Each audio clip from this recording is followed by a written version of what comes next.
Okay, well, welcome everyone to the other side of medicine. I'm Dr. Krystosik. You are listening to the program that brings together common sense, science, and nature. And tonight we're excited to have a special guest on the program. It's Ghandi. She is the owner of Chef Fire and Fork. Did I get that right? Food, fire, plus knives. Oh, well, I tried. The show must go on. Kim only knows all the trouble we had tonight getting this program on the air live, but we did it, right, Kim? Absolutely. Absolutely. So let me say a little bit about Kim. She again started this company that has a lot of different chefs around the country that provide delicious food for people. Whole Foods, a lot of the chefs do that. Most of them do, I'm sure. She'll tell you a little bit more about that. But she has a family with 3 children, and she's been cooking for over 30 years. And she really enjoys bringing food from farm to table. Did I get that right? You absolutely did. Yep. All right. Tell us a little bit more about yourself because we have had quite an evening here trying to get this podcast up, but we did it. And so please tell us a little bit more about yourself. Sure. So I've been like I said, I've been cooking for well over 30 years, actually, probably more like over 50 years, but we won't go there. My I always love to cook, and I cook for the family. I cook, I did a lot of different things. I actually ended up in IT versus being in chef, but about 2 years ago, I jumped back in. I actually went to work for a company that was all around the food industry and a lot around really looking at different ways to look at food, and ended up over at really this private chef company that uh, the chefs have some of the toughest jobs in the world. And as we went through the pandemic, their whole roles changed a lot. So ended up a lot of them are now cooking in people's homes, ad hoc, just like you go to a restaurant. Instead, now you have the restaurant come to you with the chef coming in. Many of them are very passionate about where the food comes from. They're, the closest to it, so they want to bring in the freshest ingredients. We do have plant-based chefs. We have farm-to-table chefs. We have, across the board. Of course, many of them will do anything, from meat-based down, down into the farm-to-table. But they all have a fundamental passion of not taking any of the food that they have and wasting it. They really want to figure out how can they make a difference and bring something into somebody's table that is warm, delicious, looks wonderful, and then has stories to go along with it. A lot of them talk about where the food comes from, and they intimately know where their food has been and how it got to their host or their guest plate. Great. And so you've been involved with this company now for 2 years. Between a year and a half and 2 years, I've been here. So Yeah. it's actually not your company. No, the company started 6 years ago. I'm a co-owner Okay. with the So it is owner. part of your So company. You are a part owner. That's okay. That's I am. good. Yep. Okay. So the passion that you have for food hmm has turned into a passion to help to be able to take food that would normally get wasted, especially food that comes from the farm, whole foods, and to be able to save that food and get it to the needy. Let's talk a little bit about that and the organization that you're involved in. Tell us some about that. Sure. So a company called rescue.org is this collaboration between major food distributors as well as companies that are looking for ways. Google is one of the sponsors of the company. It's a startup, and it's all about how do we eliminate, just in the US alone, we have 80 billion pounds of waste of good food. It's not um, expired, it's not bad, but it's going into landfills. Okay, wait. Let's go back up. How many pounds of wasted food do we have here in this country alone? 80 billion. 80 That's billion pounds. 80, that's 80 billion. That's with a B, billion pounds. That's almost hard to believe that that much food gets wasted every single year in this country. Hmm. Yep. That is despicable. And so this company rescued Okay. RESKUED, is that correct? Right. .org. Is .org is trying to do something about it. And you and 30 other people and other organizations have come together Hmm. to try to do something about it. Is that correct? Correct. Yeah. So what Google, Cargill, and then U.S. Foods and Cisco, they're the big food side, but there's a lot of other food distributors that are involved with it. They've come up with a computer program, a web-based program that we're starting the pilot in February. Actually, we're starting a pilot where the food that maybe an order is canceled by a restaurant or maybe it's canceled by a hospital. That food, where can it go? And those of us, whether it's the private chefs, it's the food pantries that are in that city, they'll be able to go out online on a daily basis and see what are those items that can be rescued. And those items that fit it, a lot of things that happen at food pantries, they'll get trucks, they'll get all sorts of like onions and things that, great, you got onions, but there's only so many onions you can consume. The food that's coming from this, it could be from, from basically from produce, farms, or it could be, from any of the other food areas that you have out there. Of course, protein would be one of them, but it's a way that the big companies are trying to figure out how to divert all of that as much as possible away from the landfills and then put it into people's bellies instead. Well, first of all, I want to say that you can never have too many onions because onions, I'm Polish, Yeah, and one of the mainstays of every Polish dish is onions. there you When go. I was growing up, Kim, when you walked into my home and my parents were cooking, you smelled onions all the Same time. way.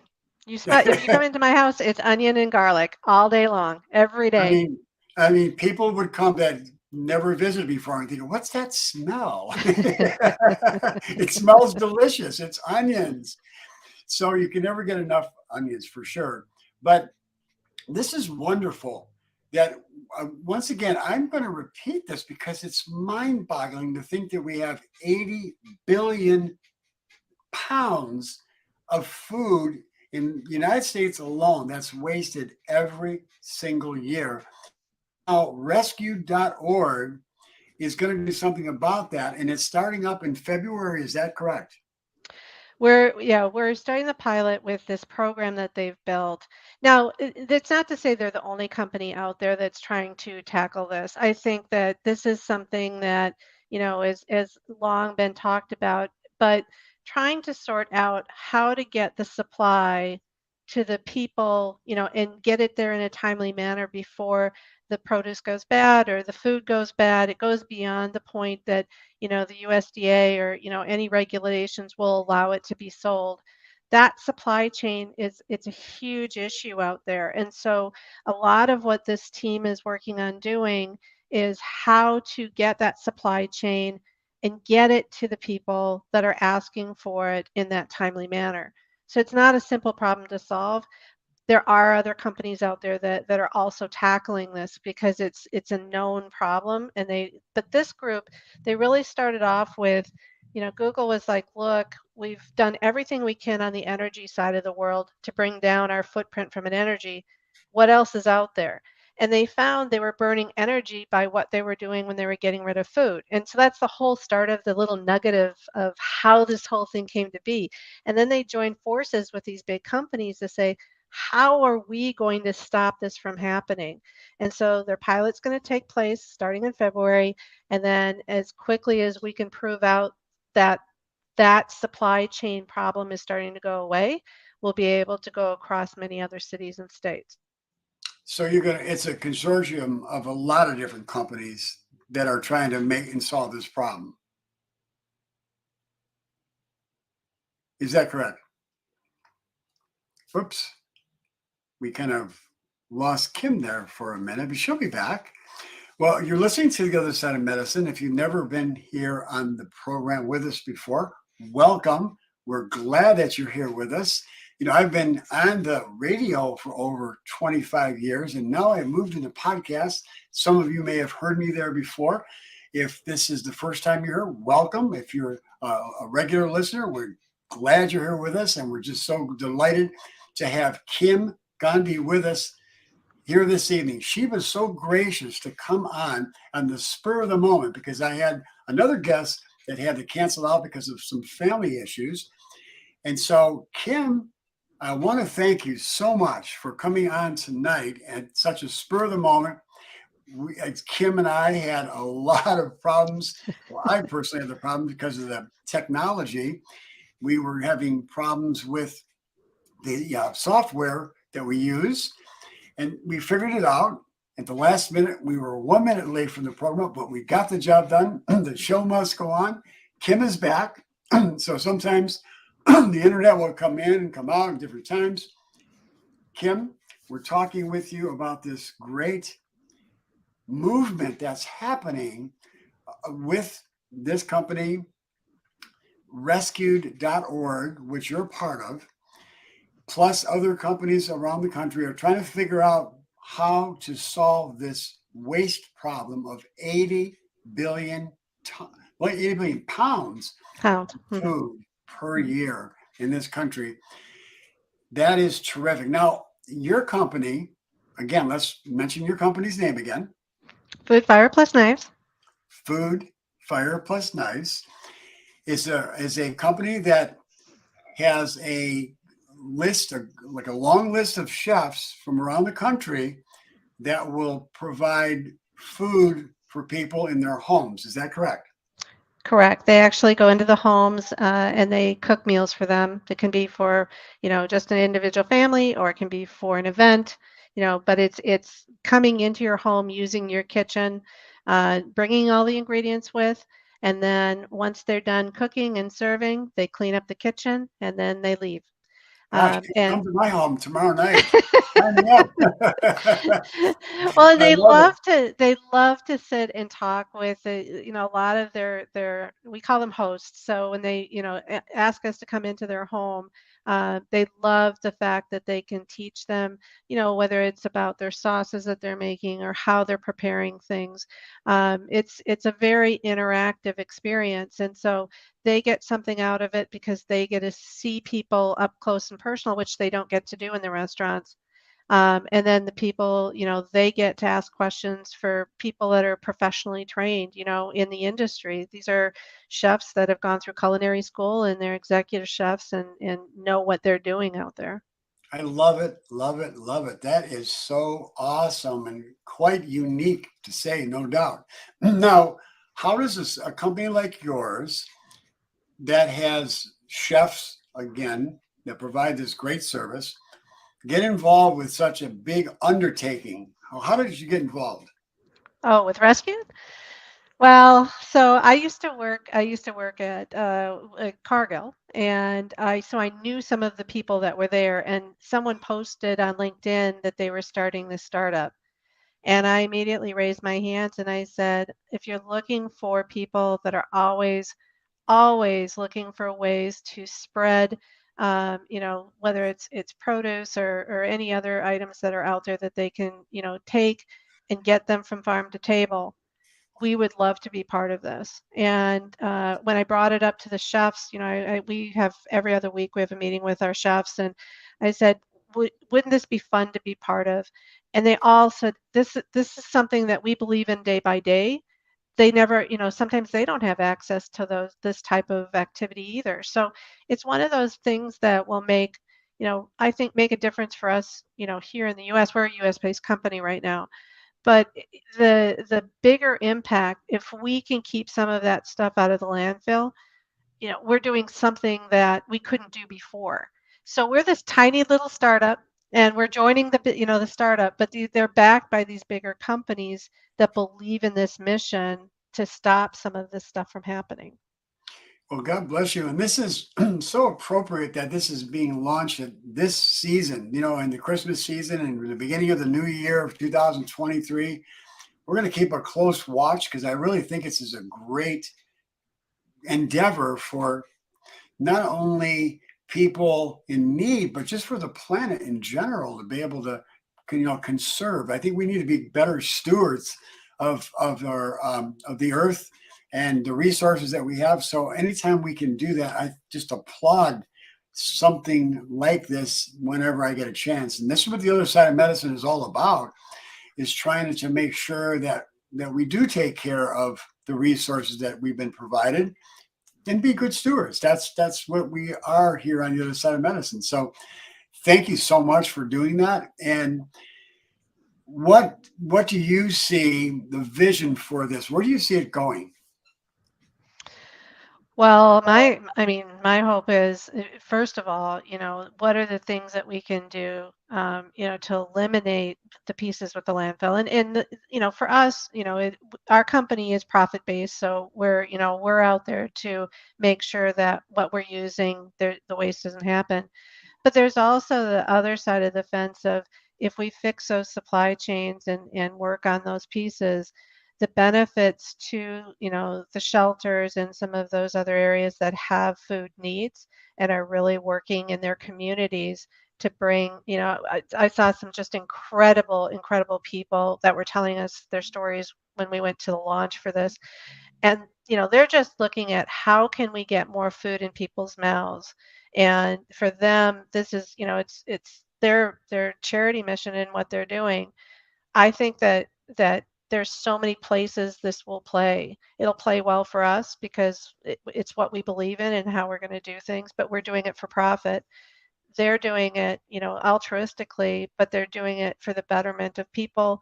And again, how do you keep, it's a travesty to have that much food wasted. Absolutely. So this is really such a big undertaking. What are there some projections that the group as a whole, the 30 organizations and people, are there some projections that they have and how much food they can save over the next year, for example? So Google and company are working on the data analytics right now. If you can imagine the amount of data around this and gathering it, between now and February, we're hoping to have those projections in place. You know, it would have probably done some. You called me a couple hours ago, so we did. I didn't have a chance to reach out and get any numbers from anybody. But by February, we've got different plans that we're doing, and then we're doing the launch in Austin, Texas, actually, in February. And so by then, we are going to have marching orders as to how that pilot will go, and then how can we expand it out across the US, and then they've got visions to do it across the world. Mm, that's exciting. It's gonna be launched in Austin, Texas, in February. And how's that gonna look? Could you kind of describe how that's gonna look like? Yeah, so basically they have a piece of software, and they're all of the food distributors that are going to participate in this, they will be hooked up to it, and they'll be able to post on, it's almost like a marketplace. So they'll be able to post those food overages that they have and the locations that they are. Those of us, like, my chefs, and then if it's local restaurants or it's the food pantries, we'll be able to go out to that website, see that what's available that day, be able to purchase it, get it, go pick it up from whatever depot that it's at, and then be able to utilize it. So it's there's a lot of logistics that are associated with that, and that's what the teams behind the scenes right now are working at in preparation for that launch. So it's kind of like, being the Amazon of you know reused and rescued product. Mm, yeah, it's almost hard to believe that much food eventually could be totally distributed in a fashion that gets into the mouths of people who really need it. There's so many hungry people right here in the United States Mhm. that will be able to really make a huge difference by your efforts. So, oh my gosh, I'm just so excited for this. When I heard about it, I said, especially during this Christmas season, that this is a perfect time to be on the other side of medicine. So I thank you for coming on. It's just great to have you here. And will like there's going to have to be transportation for this food. There are going to have to be people to pick it up. Are there organizations right now that are we able to plug into this and help out with all that? I'm certain that there's different organizations be happy to, but what are some of those organizations that you see will be part of it? Yeah, I mean, I think that there's going to be companies that have, refrigeration and depots where it can be ghost kitchens. There's different places, even where there's real estate that used to be restaurants. Can we repurpose that to utilize their refrigerator, their storage space as a depot place where people can come in and pick this stuff up? Of course, for the larger orders that somebody has, hopefully those can be dropped off. And this would apply not so much to private chefs because we're kind of small individual chefs doing this. But when you think about a food pantry, can they get big enough orders that the truck will come to them? But in between, where are those depots going to be? So, like I said, it could be there's a whole bunch of companies that are doing like ghost kitchens. They've got industrial refrigerators, industrial freezers where they could store, and then our chefs can go and pick that stuff up from those places. Well, Otherwise, they'll have to pick up other warehouses where that refrigeration, as well as you know, how do could it? I mean, I don't know, where the distribution centers will be, but we'll have to work all of that out. now, is there plans for delivering this food to people that need it? Is it going to be the raw foods or is it going to be prepared foods? How does that play out? It's a combination. For someone like us, for Food Fire Knives, we're not going to be using anything but the raw ingredients. We really aren't into going and buying processed food. That's not what our business is. Many restaurants will be the same. However, I'll give one of the companies told us this really interesting story. Never realized, during the pandemic, Girl Scout cookies. Guess what? When we were in the pandemic, the Girl Scouts couldn't sit outside of the stores. All of those cookies that they had manufactured and built, there was nowhere for them to go. Hmm. So one of these companies, not Rescued, but because Rescued wasn't in existence yet, but there was another company that does some of this refurbishment. They grabbed those cookies and then got them over to some of the prisons. And so then the prisons at least benefited from those, and the Girl Scout Foundation didn't end up throwing those over into landfills. So it's just Well, for me, we would have never again, thought about that, right? That's processed food. And so, it's not something we're interested in, right, I but it get it. was an interesting story that there's Sure, another avenue for even processed food to go somewhere. sure, sure. Well, this is going to be again a huge undertaking, but it sounds like you got some big players like Google and Cargo. And what are some of the other players in this? Cisco's there, US Foods, Oh, that's some yeah, big conglomerates that are really helping out to make this thing really work. yeah. That's pretty exciting. So, okay, so let's shift just for a few minutes. We might come back talking a little bit more about this, but let's talk a little bit more about what your company does because I really am intrigued by the fact that your chefs go into the home. Is this affordable for somebody that is the average person, or is this more for people who are like higher level incomes? So we have ranges. All of our menus, you can have those comfort food menus, you can have the, prefix, really high expensive, and there's menus everywhere in between. Many of the people that use our services, they don't necessarily want to go into restaurants anymore, whether it's because of COVID or maybe their kids or something else.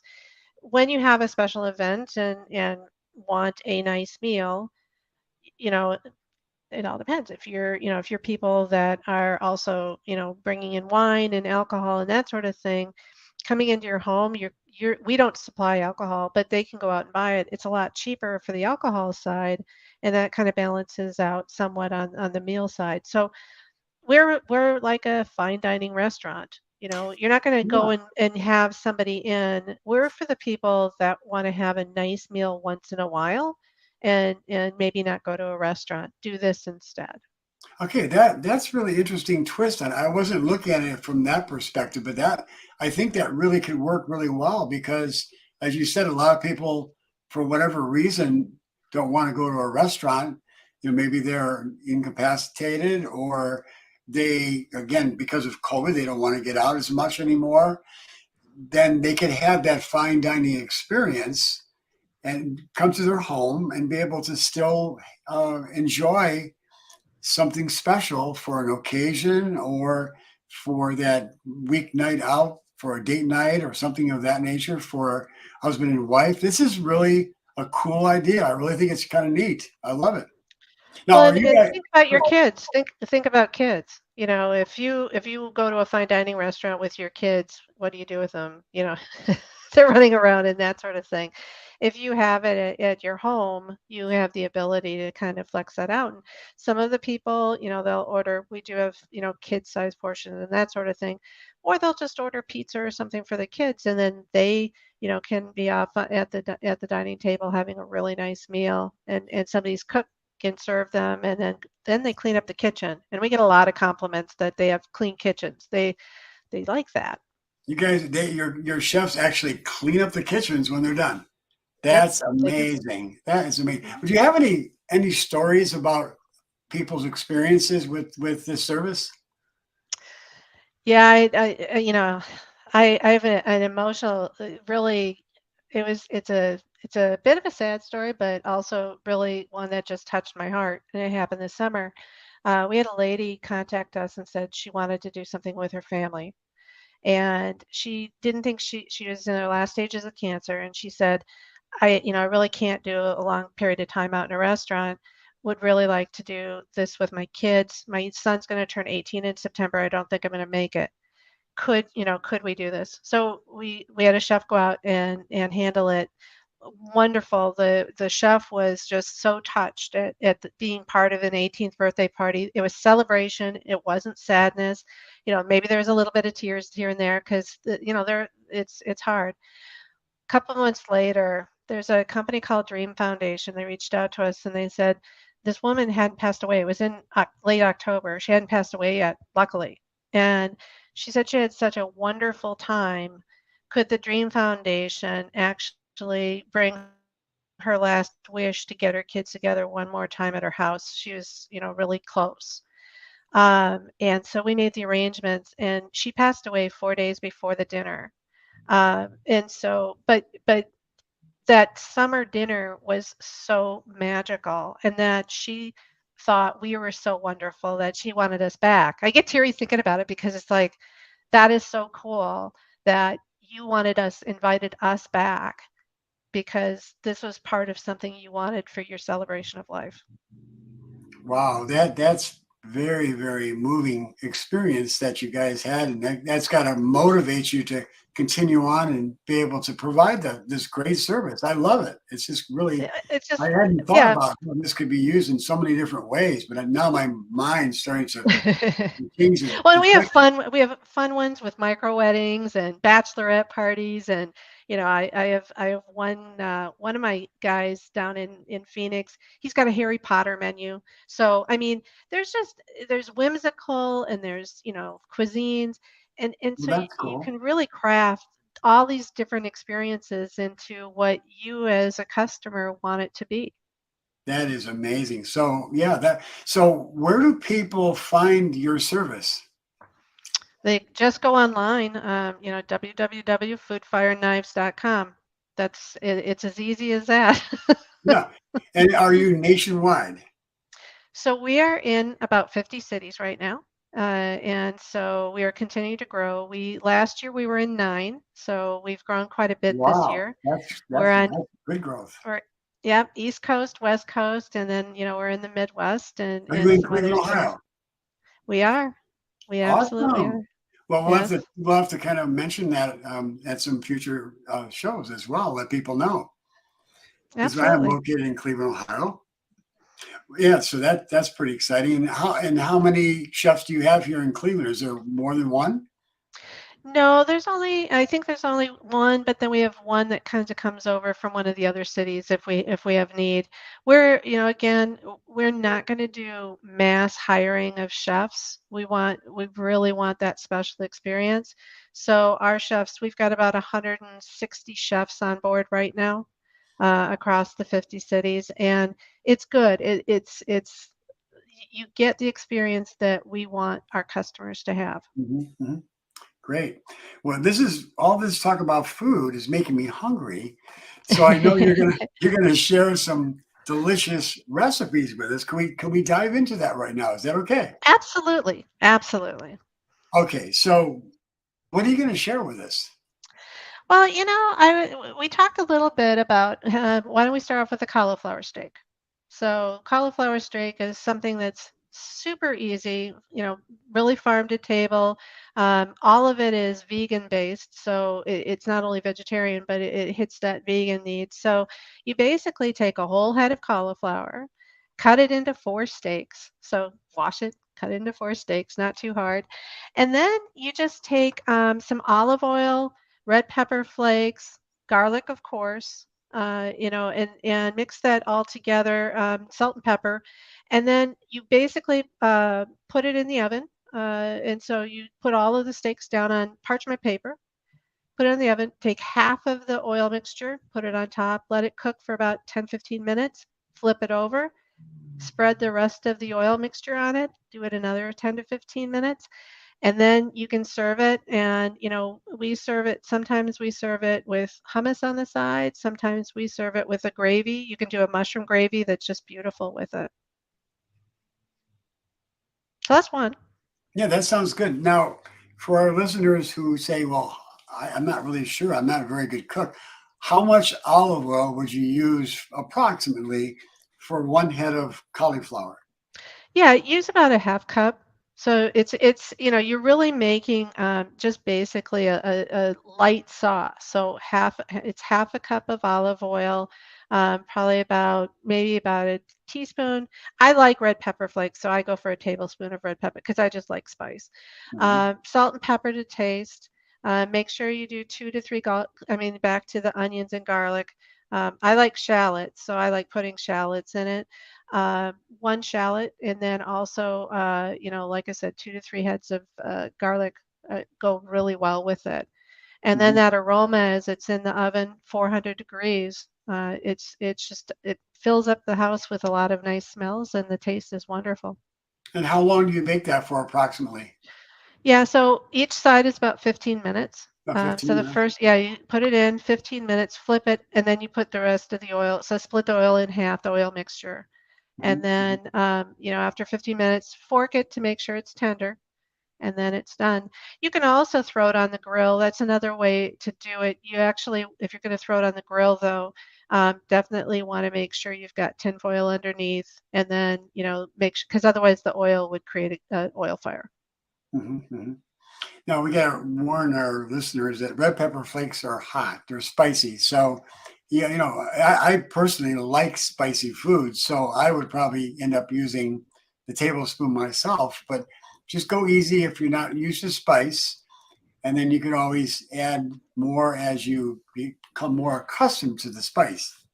Well, there's another option that you can go if you're not in the spice realm of hot. You could actually go and add a teaspoon of lemon pepper instead. Okay, that So sounds really lemon good too. pepper would be nice and bright and keep it. And then, with that, I probably would also throw a little bit of thyme in. Okay, Just some fresh thyme just to give it a little more seasoning. So then it's not hot, but it's nice lemony, thymy sort of flavor. that sounds really, really good.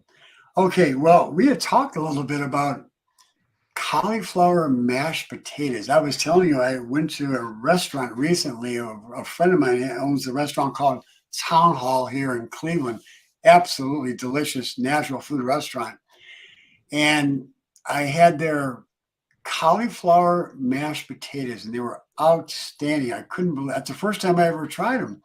So I just said, "This is delicious." So I asked you, and you graciously said, "Yeah, I could tell you how to do that." So could you explain that? Sure. So, first of all, you want, basically a Dutch oven pot. So, bigger pot, maybe something that you put spaghetti in, or, so you want to have that pot there. What you'll do is you'll take a head of cauliflower and you'll chop it up. So you want the flowerets, probably about this big, no bigger than that. Chop those up, and then you're going to put them in the pot with water. And you want to fill the water just maybe a quarter of an inch over the top of the cauliflower. And then you're going to sprinkle some, I usually use coarse salt, so basically just plain salt, not table salt. I usually use some sort of coarse salt. Bring it to a boil. Let it go for 12 to 15 minutes. You again want to fork it to see if it's smooth, or not smooth, if it's soft. Mhm. And then what you'll do is you'll take it out. I typically actually drain it. So you want to have a thin, sieve strainer so that you can put it in. Drain a little bit of the water if you have any excess. Sometimes you don't. Put that into a bowl. And then what I do with it is vegan butter. So quarter of a cup of vegan butter. And I put that in a separate saucepan to start off with. So mine, I typically use lemon. Again, I do really like lemon pepper. It works really well in it. So in that saucepan, I'll put a little bit of thyme, maybe a half teaspoon of thyme, Is this lemon fresh pepper. or is this dry time? I prefer fresh, Okay. so I prefer, and then you'll have your lemon butter, not lemon butter, you'll have your vegan butter, and then you'll also, I'm trying to remember what else I put in there, because I know what I do. I also put, I'm such a garlic fan. Oh, I love I will garlic. put, I will put 4 or 5 cloves of garlic in. Sure. And there's two ways you can do that as well. Some people really like the whole garlic because then it becomes more mushy, but I always like to chop it up and mix it in with the mash. So once that's all melted in the small saucepan, Now, is this cooked garlic or is this just raw garlic?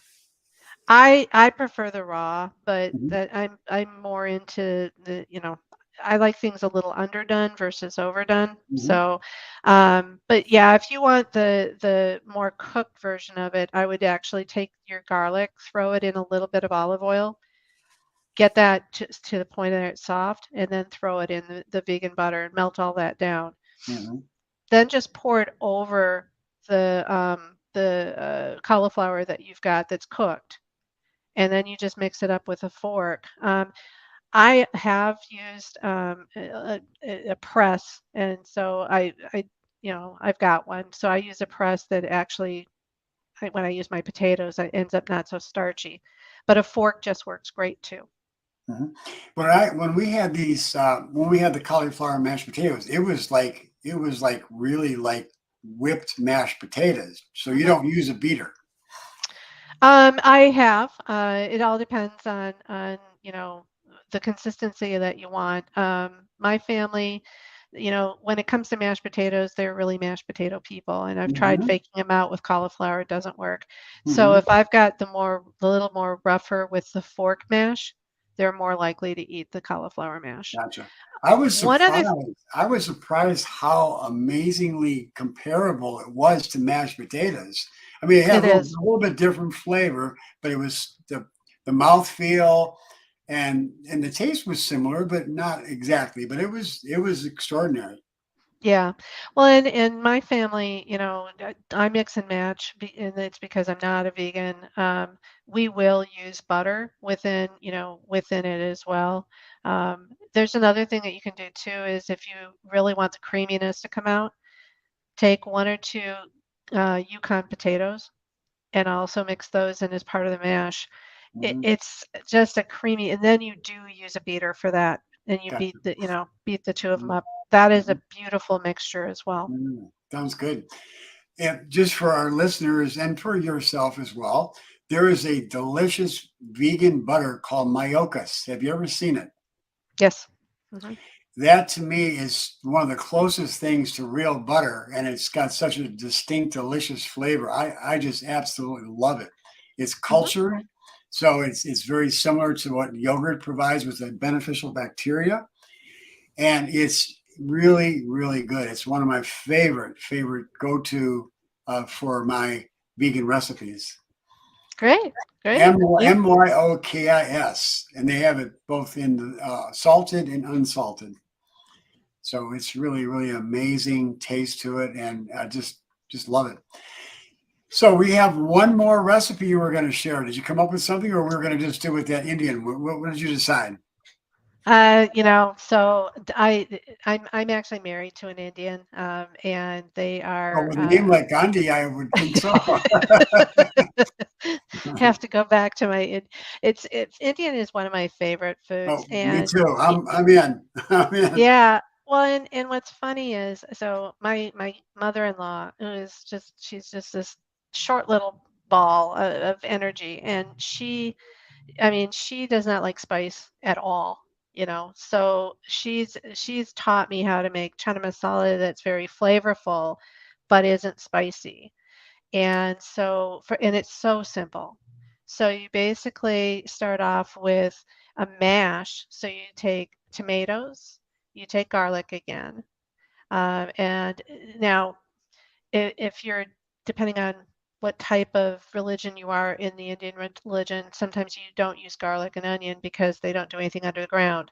But garlic and onion, they take that and mash that into a paste along with the tomatoes. Okay. So you With take that, fresh tomato. fresh tomatoes. Yep. Okay, so Roma tomatoes. let's Roma, give some 3. let's give some proportions, just Yep. general. Yep. So 3 Roma tomatoes. Okay. Okay, those are the oblong ones, the Roma. Oblong ones. Yep. Okay, Yep. so 3 oblong tomatoes. Yep. Okay. And then you take that, you take fresh, and I always use sweet onions. They tend to, especially, she's 85, her stomach and everything, she needs a little more, sensitive. And so the sweet onion seems to not upset her stomach as much. So I'll use half a sweet onion in it. And then I also put in, again, 3 to 4 cloves of garlic with that. I put in, and this is to taste. I use fresh ginger, Hmm. and so maybe half a tablespoon is a lot. So you Okay. might want to go into maybe a teaspoon of ginger, but you do want some of that fresh ginger taste Hmm. within it. Okay. Chili pepper, again, chili pepper, when we make it with her, she doesn't use chili pepper. Instead, we just use salt and pepper with her. If you Hmm. like spice, add in the chili pepper piece Okay. within it. So very simple base, and you grind that in a food processor. Get everything all ground up into a paste, and then you put that in a pan, and you'll put in 1 can of garbanzo beans. Okay. Okay. And then put that in, and then you want to have enough water in there that it kind of turns into a gravy. Okay. And you're going to heat that up and you're going to cook it probably 7 to 9 minutes at medium. And then it's just a nice solid gravy with the garbanzo beans just heated through because they're, already cooked. They don't have to be deep. And then you serve that. You can serve it with a naan bread, or if it's an Indian bread, a puri bread. Those are my 2 favorites that I use with it. Hmm. It's very similar to a Lebanese flatbread, the naan. The Very naan similar. is, yeah, Very yeah. similar. Yep. Hmm. That sounds amazingly delicious, and I am excited to try that because that's one of the cuisines, and I love international cuisines. The ethnic cuisines are just so flavorful. American food is oftentimes is so dull. It's the same thing over and over. But the ethnic cuisines with so many of the herbs and spices is just so much fun to cook and then so delicious. So Indian foods for me has been a challenge because it seems to be so out there with, you go into an Indian store and they got just shelves and shelves and shelves of spices and you're overwhelmed. But you've simplified it down to something that's doable. Well, and it fits a lot of the American palate as well. You can add, and you can go to this Indian spice store and, masala spice. I love Indian food, so we'll make a batch for my grand or my mother-in-law, and that's great. It's not super spicy, but then we put in our side, we'll add curry powder to it until it's to the heat that I like, which can be pretty hot. And you can Sure. also add jalapenos into it, if you really want some spice within it and Good. Well, people sauce that things up. yeah, people are going to want variety, so that's all good suggestions. So that's great. Yeah. Well, you know what? This has been a really wonderful experience to have you here with us today. I've learned so much. I'm excited about the um, the rescued organization, rescued.org. I'm also excited for your company. This is a way for people to be able to enjoy a delicious celebration at home for either a couple or maybe even a party. If you have a special event, you'll bring a chef in and they'll be able to prepare the food, clean up the mess, and Yep. it's all done for you. That sounds wonderful. And again, your company is Food, fire plus knives. Food Fire Plus Nice. And this is again, how do people get in touch with you? Sure. www.foodfireknives.com. Great.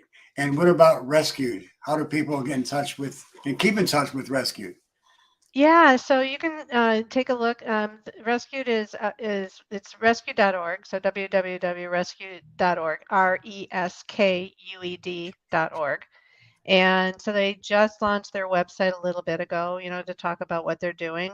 And I think they'll probably have more updates, out on news feeds as well as LinkedIn as they get going. So we're a recipient of it. We're really excited that they chose us as the private chef group to work with them. So I can't wait to see what happens here. I can't wait to see what happens either. We're going to keep in touch. And Kim, we'd love to have you back. And I'm kind of looking at it for a selfish reason because I really want to get another Indian recipe out of you. But at the same time, I really want to keep in touch with what's going on with Rescued for sure. And then I'm going to let people know about your company as well. So thank you so much. And you've been so kind and so tolerant to put up with the technology mess that we had. We couldn't get Kim's voice to come on her speaker, but we finally got it. So thank you once again. I wish you and your family a blessed Christmas. And I hope that you enjoyed tonight as much as I have. I really did, and I thank you so much for inviting me. This is I'm so excited to find that there's groups like this out there, and you have a happy holiday, and I hope everyone on the podcast has one too. Make sure you hug those loved ones. Everything goes by too fast, and you got to spend some time with family. It's family That's first, man. that's right. I'm gonna go spend time with my wife right now when we're done. So thanks again, everybody, for listening. And I hope that you get in touch with Kim. That's Kim Ghandi with Food, Fire, and Knives, There you and go. check it out and see all the work that she's doing with and their company's doing with Rescue. So once again, good night, everybody. Good night, Kim. Merry Christmas, everybody. Merry Christmas. We'll see Bye you bye. next week.